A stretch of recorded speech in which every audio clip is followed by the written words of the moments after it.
Mon oncle, un fameux bricoleur, faisait en amateur des bombes atomiques. Sans avoir jamais rien appris, c'était un vrai génie, question travaux pratiques. Il s'enfermait toute la journée au fond de son atelier pour faire ses expériences. Et le soir, il rentrait chez nous et nous mettait en transe en nous racontant tout. Pour fabriquer une bombe, mes enfants, croyez-moi, c'est vraiment de la tarte. La question du détonateur se résout en un quart d'heure, c'est de celle qu'on écarte. En ce qui concerne la bombage, c'est pas beaucoup plus vache, mais une chose me tourmente, c'est que celle de ma fabrication n'ont qu'un rayon d'action de 3,50 m. Il y a quelque chose qui cloche là-dedans, j'y retourne immédiatement.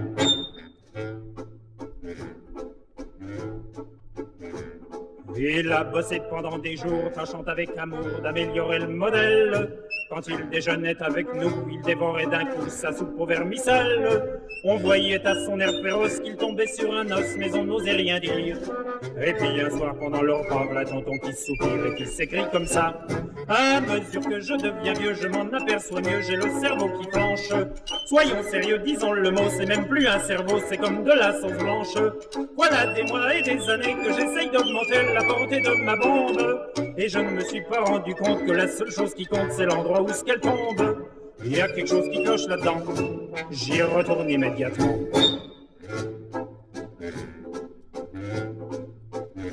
Sachant proche le résultat, tous les grands chefs d'État lui ont rendu visite.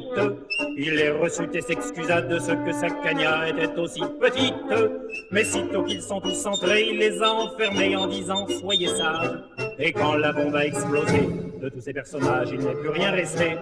Quand on, devant ce résultat, ne se dégonfla pas et joua les andouilles, au tribunal on l'a traîné et devant les jurés, le voilà qui bafouille. Messieurs, c'est un hasard affreux, mais je jure devant Dieu, comme mon âme et conscience, en détruisant tous ces tordus, je suis bien convaincu d'avoir servi la France. On était dans l'embarras, alors on le condamna et puis on l'amnistia.